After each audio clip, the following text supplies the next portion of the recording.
Next on our ABCDE assessment comes breathing, and this comes after making any airway alterations or any interventions in the A section. The first thing that you need for your breathing in terms of monitoring is pulse oximetry and CO2 monitoring, and this is mandatory for moving any patients. Firstly, pulse oximetry will let you know the percentage of oxygenation within the blood, which gives you a good idea of the patient's breathing, either ventilatory or spontaneous.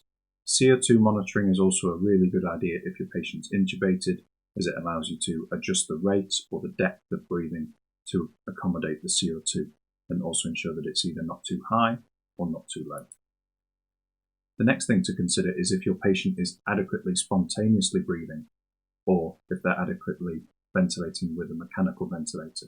And this goes back to monitoring as well. Being able to have pulse oximetry and CO2 monitoring is imperative for knowing the ventilation of your patient.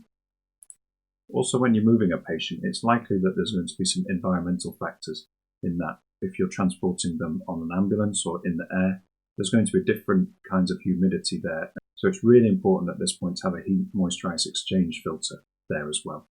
And what this does is also heats but moisturizes the air as well. And this is really important because what you can find is that if cold air is ventilated into patients, as well as dry air or over moist air, you can cause bronchospasm, which is then going to limit your effective ventilation of the patient.